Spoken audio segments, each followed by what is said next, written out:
So, eto ngayon, mga Boka Tribs. May nakita po akong post dito po sa social media na ang nilalaman po ay si Senator Robin Padilla. At doon po, sa post na yon, ay makikita niyo po yung pagsagot ni Senator Robin Padilla doon po sa katanungan ng isa yung, siguro po vlogger po yon o reporter man po. Pero anyway, kung siya man po ay vlogger or siya man po ay isang reporter, ang punto de vista po rito, mga Boka Tribs, siya po ay kumukuha ng interview.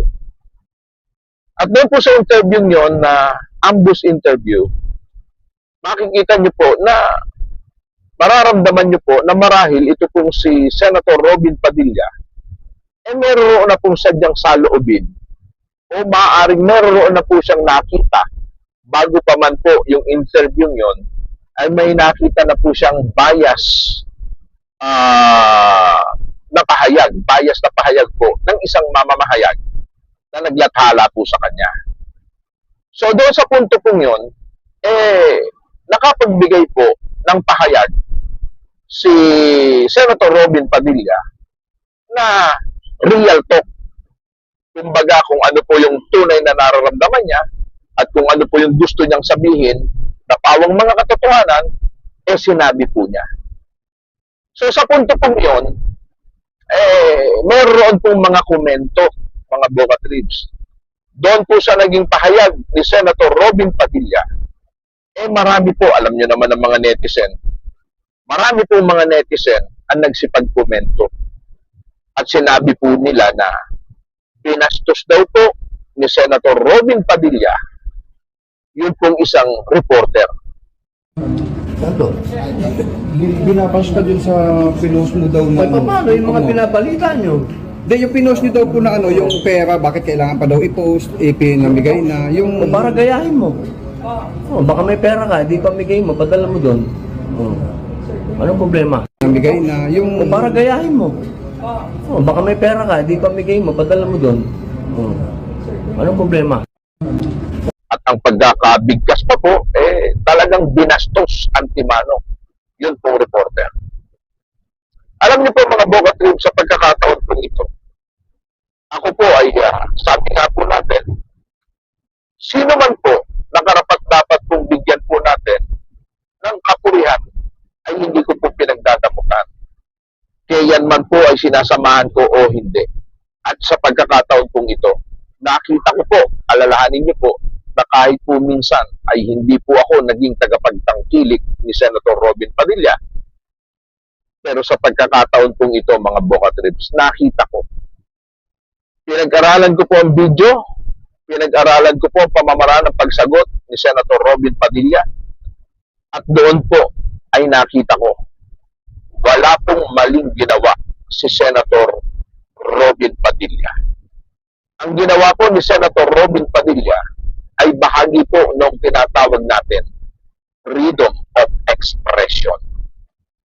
So kalayaan niya po yun. Wala pong sino man sa inyo, mga vlogger o mga prime or mga mainstream media ang po pwedeng magsabi na nabastos o binastos ni Senator Robin Padilla ang kahit na po sino na nag-interview sa ganyang pamamaraan. Sapagkat yun po ay bahagi din naman ng kanyang karapatan sa pamamahayag at sa pagpapahayag ng kanyang saloobin.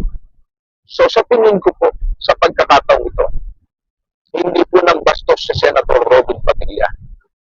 At kung ating pong pag-aaralang mabuti mga Boka Tribs, hindi ko po nilalahat, nililinaw ko, hindi ko po nilalahat. Pero sadya naman pong napakarami sa mga reporter, sa mga vlogger, at sa mga nagpapanggap na di umano ay magagaling na mga reporter, ang sadya po namang hindi pinag-aaralan or hindi alam.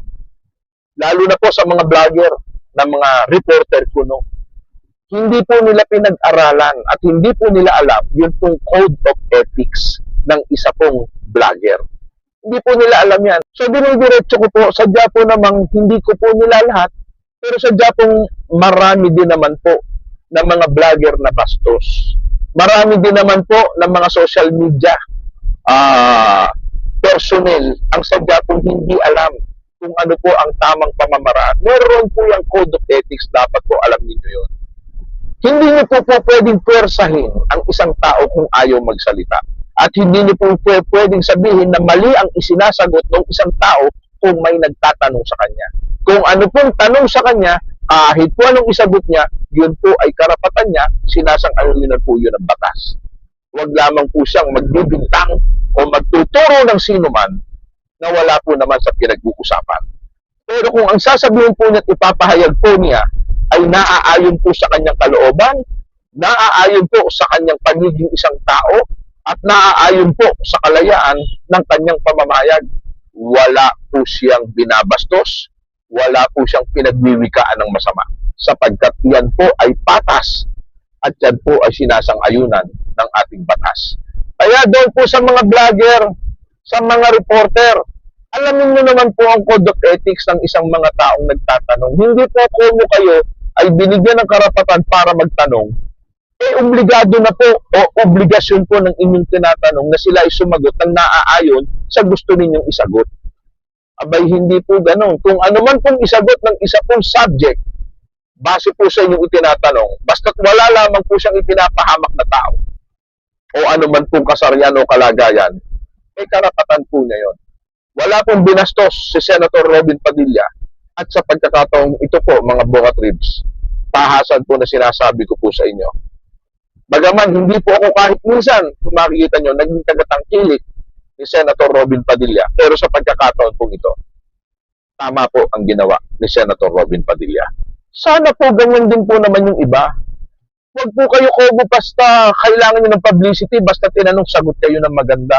Ilabas nyo rin naman po yung tunay na nasa kalooban ninyo, yung damdamin ninyo, para naman po itong mga taong ito, ng mga akala mo yung mga kung sino din naman, kung makapagtanong akala mo alam nila ang lahat na nangyayari sa ating bansa at sa buong mundo, matuto ng leksyon.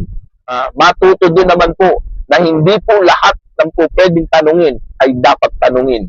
At hindi rin naman po dapat lahat ng dapat tanungin ay kinakailangan tanungin. Dapat matuto rin po sila ng tinatawag po nating code of ethics ng isa pong mamamayan. Yun po lamang. Maraming salamat po. Kaya po kay Senator Robin Padilla, isnabing nyo lamang po, yun po mga nagpapahayag na negative sa inyong ginawa sapagkat ang ginawa nyo po ay tama. Maraming salamat po.